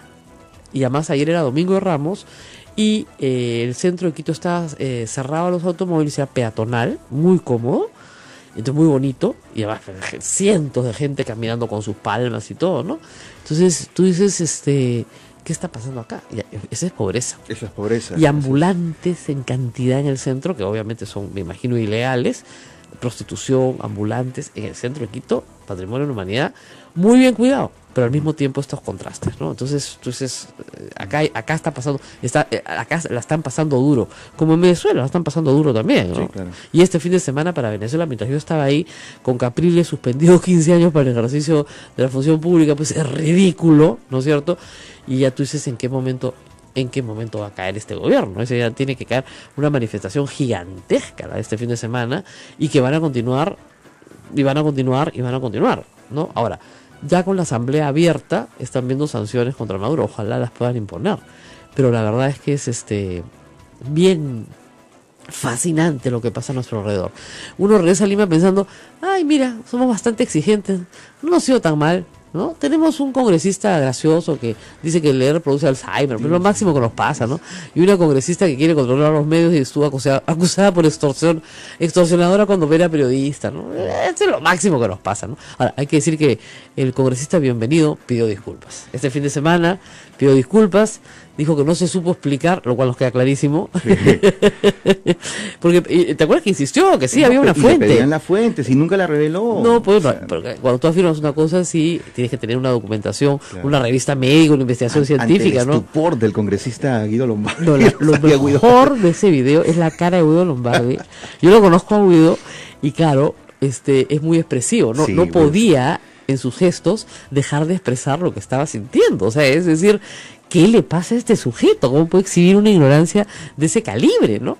Lo más divertido de los memes era la cara de Guido Lombardi. Y luego, bueno, ayer la denuncia de Cuarto Poder es una denuncia vieja, por cierto, prescrita, pero que da cuenta del carácter de una persona que utilizó el periodismo, ¿no es cierto?, para extorsionar. Y eso hay que decirlo con todo cariño a todos nuestros amigos en Lima, pero sobre todo en provincias y sobre todo en radio. Sabemos muy bien que esa no es una práctica que sea inexistente, ¿no? No podemos decir esto no existe, jamás se ha dado. No, yo voy y hago muchos trabajos de capacitación. Felizmente he tenido la suerte de trabajar en temas éticos con colegas de todas las ciudades del Perú casi. Y entre nosotros pues ya se habla con franqueza, ¿no? Claro. Y tú dices, oye, la noticia no se vende, pues, es la primera cosa que ahí todos aplauden, pero ese es uno de los temas centrales.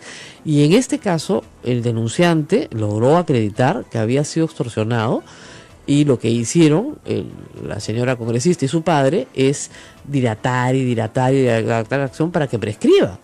Nunca fue absuelta, nunca fue juzgada, nunca hubo un proceso.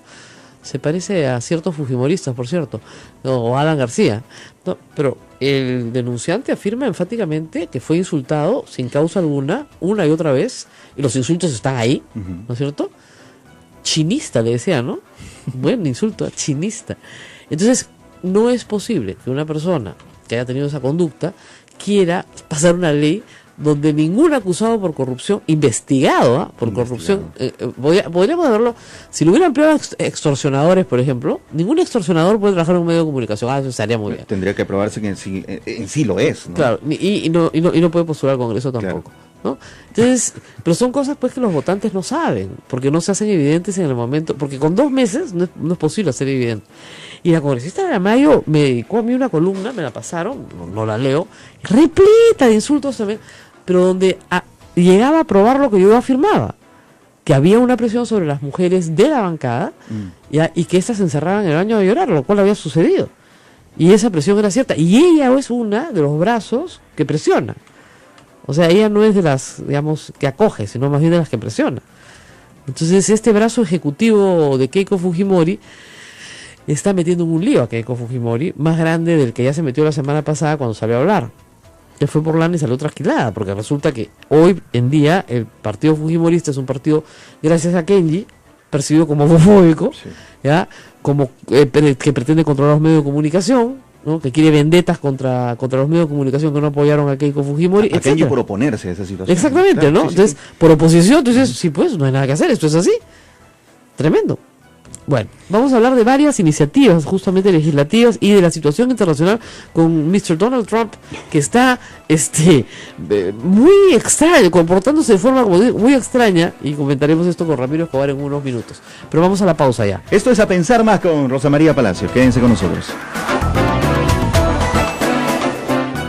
Sodomco, Sociedad Dominica de Medios de Comunicación. 8 de la mañana, 21 minutos. Esto es A Pensar Más con Rosa María Palacios. El presidente regional del Callao, Félix Moreno, cumple prisión preventiva en estos momentos, Rosa María. Así es, esa es la noticia del día sábado, donde finalmente se acordó que las acusaciones contra Félix Moreno, que están basadas ya en 2 testimonios, no solamente en uno, del colaborador eficaz o de la persona, no sabemos si tienen categoría de colaboradores eficaces o no, además, esta fuente brasileña, fue corroborada por el señor Gil Chavit, quien él sí solicitado colaboración eficaz y ha dicho que ha estado presente en reuniones que confirman lo afirmado por la fuente brasilera, que señalan que el señor Félix Moreno pidió y recibió $2 millones de coima por la construcción de la costanera de Odebrecht, dinero que fue derivado, según el señor Gil Chavit, a el señor Fabre, cosa que le ha negado en todo momento, y reclamando él un porcentaje por haberlo puesto en contacto con Odebrecht.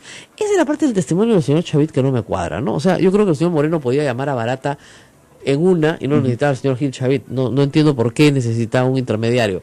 Pero en fin, tal vez el intermediario se requería para el manejo del dinero. No lo sé. Lo cierto es que en ese caso, o sea, Moreno él dice, yo no recibí un centavo. Lo que tiene que contar es si mandó pagarle a su asesor con ese dinero o a la empresa que contrató el asesor. Pero no deja que le hagan preguntas, pues ese es el tema. Terminó esa conferencia y... no, claro. Porque la pregunta es obvia, ya usted no recibió un centavo, pero pidió que Odebrecht pagara los honorarios de su asesor para la reelección. Y si te dice que sí, entonces lo que te está diciendo es que efectivamente lo coimearon, pero pagándole al asesor que necesitaba para la campaña. ¿Ok? Ahora, lo que es cierto es que efectivamente el Callao está sufriendo por 20 años de un mal gobierno, lamentablemente, que está haciendo agua. Tú no puedes tener a los 2 principales dirigentes de Chimpún Callao preso, ¿no es cierto? Y además, como ocurre también, tenemos al presidente de la comisión Lavallato, el señor Albrecht, también chalaco, también de procedencia del mismo grupo, que también está con Yaya, como dicen, y el vicepresidente del Callao, vicegobernador, también está sujeto ya a una sanción de la Contraloría y se tiene que inhabilitar a este señor. Con lo cual, la verdad que la gobernación del Callao va a quedar acéfala. Felizmente hay elecciones el próximo año, pero digamos, el Consejo va a tener que elegir a otra persona y esperemos que, digamos, el próximo año la gente tome mejores decisiones. Miren, Chimpún Callao ha gobernado el Callao durante 20 años y no llegaron ahí sin los votos de la gente. O sea que, para la próxima, si usted, characo, me escucha y cree que hay mucha corrupción en su ciudad, bueno, piense qué responsabilidad tienen eso, ¿no? Es como cuando me dicen en Lima, no me gusta el alcalde, ay papito, tú votaste por él, ¿ya? Tú lo trajiste, tú te lo llevas. Muy bien, Alberto de la Hunde está en el teléfono justamente para hablar de las reformas de la Comisión de Ética. Se ha llegado a la conclusión de que la Comisión de Ética del Congreso, creada en el gobierno de Toledo, para no responder por faltas penales, sino por faltas éticas, al decoro, a lo que debe ser la conducta de un parlamentario, digamos, ya no sirve para nada. Sobre todo cuando la mayoría de un Congreso está en manos tan aplastantes, ¿no es cierto?, de un solo partido. Alberto de la Hunde, muy buenos días. Buenos días, Rosa María, qué gusto escucharte. Bueno, ¿cuál es la propuesta de Guido Lombardi? Sería bueno que el público primero conozca qué es lo que se quiere reformar y cómo. Es un proyecto de ley que presentamos junto con el congresista Lombardi, somos coautores. Lo presentamos, por cierto, hace ya más de un mes. O sea, no responde a la última coyuntura, sino responde a una convicción mayor, que es que el control ético en el Congreso no funciona. Y no funciona porque, claro, tiene un alto contenido de cálculo político. Claro. Cuando se desarrolla, no solo en este Congreso, o una mayoría clara, que además está en esa comisión, sino en los congresos anteriores. Entonces, partiendo de esta convicción, junto con Isabel Lombardi, lo que hemos planteado es que la Comisión de Ética esté integrada por personas ajenas a la institución. 2 personas de sociedad civil, uno elegido por la Defensoría del Pueblo y otro en el seno del Acuerdo Nacional, del Fondo del Acuerdo Nacional, uno elegido por un profesor principal de una facultad de Derecho licenciada por la SUNEDU, un ex congresista y un ex presidente del Congreso que la presidiría, con la idea de que los informes y análisis que haga esta comisión pasen al Pleno, con lo cual no hay problema con que no tenemos mandato, digamos, no tenemos sujeción o se está afectando la independencia, nada de eso es un problema en este caso, porque van a seguir siendo los congresistas los que finalmente decidan. Claro, porque a mí, Alberto, lo que me preocuparía de este esquema, que dudo que el fujimorismo quiera aprobar, por cierto, es que haya una especie de falta de respeto a la Comisión de Ética. Es decir, los congresistas digan, perdón, yo soy una persona elegida por el pueblo y a mí no me puede investigar y juzgar finalmente, aunque sea un juicio moral, un extraño que no ha sido elegido por el pueblo. Investigación. Que por cierto, además, los congresistas podremos tener toda la autonomía que nos da la Constitución, pero estamos sujetos a la ciudadanía a la que representamos. Entonces, digamos, evaluación igual recibimos, pero no en un cauce institucional. Entonces, la idea aquí sería que existe ese cauce constitucional que permita sobre todo la valoración de hechos y la aplicación o la sugerencia de aplicación del derecho. Porque lo que sucede el día de hoy es que encontramos que no hay criterios claros en la Comisión de Ética, que se aplican determinados criterios si eres de una bancada y otros si eres de otra. Entonces la idea es que toda esa valoración puede estar en manos de terceros que no estén en el día a día. Contaminados por la política. Ahora, ellos harían una recomendación y el Pleno es el que decide finalmente. Efectivamente. De esta manera salvamos cualquier tipo de objeción constitucional que puede existir a la propuesta. Claro, porque oye, un extraño no elegido no puede juzgar a pares, ¿no? Entonces, de ninguna manera. Exactamente. Entonces, la idea es que la Comisión de Ética se traslada en su investigación, digamos, como tenemos en la prensa del tribunal de... Exactamente, por una cosa muy sencilla, que claro. Es un trabajo técnico que no debe estar manchado el componente político y el componente de los votos, de quién tiene la mayoría. Ahora, es una institución, la Comisión de Ética de las Sanciones, que propone poco entendida, le digo, por la población. A veces, por ejemplo, hay casos delictivos, ¿no? Absolutamente claros, ¿no? Y el Congreso... Y además, no toda falta ética es un delito. Así es, por supuesto. Pero hay algunos que sí son un delito. Entonces, la primera reacción del público es: qué barbaridad. Ha cometido este delito y le han aplicado 120 días de sanción. Entonces, no, la sanción es mientras se tramita su desafuero, ¿no es cierto? Así es. Pero a veces no se entienden los procedimientos. Porque son sanciones de naturaleza distinta. Exactamente. Se está protegiendo bienes jurídicos distintos. Claro, a ver, digamos, para que la gente entienda, por ejemplo, no sé, el congresista Urtecho, ustedes recuerdan, ¿no es cierto? Acusado de robarle a sus empleados parte de su sueldo, ¿no? Eso es un hurto agravado y además con consecuencias de falco o malversación, en fin, delitos graves.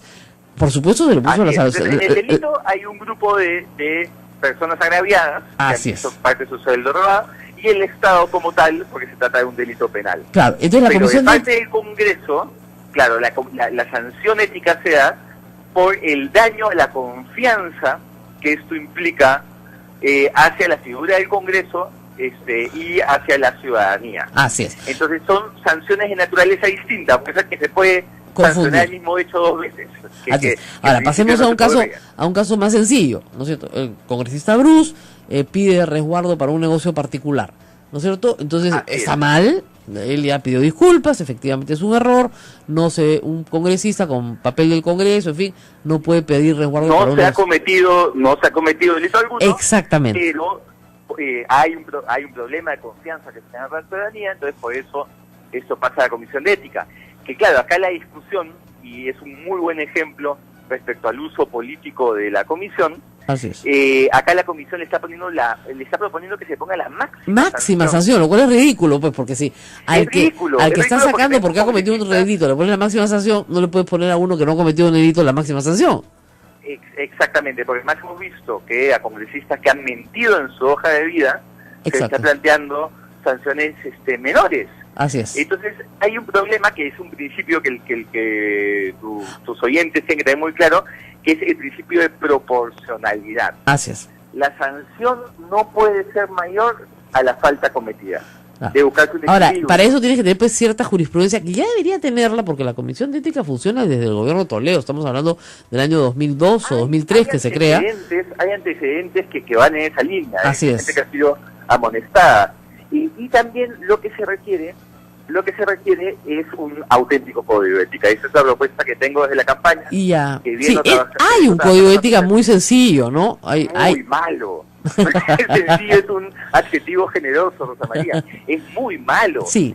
Cualquier código de ética, por ejemplo, de abogados, sí, tiene un capítulo entero que desarrolla el tema del conflicto de interés. Por ejemplo, aquí solamente hay un artículo muy vago, ¿no? Muy vago. Muy vago. Y de otro lado te dicen cuándo es un conflicto de interés sobreviniente, cuándo es un conflicto de interés potencial, cuándo es excusable, cuándo no es excusable. Todo un desarrollo conceptual absolutamente fundamental que aquí no existe. Ahora, hay que decir una cosa, que el Código de Ética de la Administración Pública en general tampoco tiene ese desarrollo. Lo que sucede es que hay una idea de los códigos de ética como si fuese un manual de buena conducta, una aspiración deontológica, y no.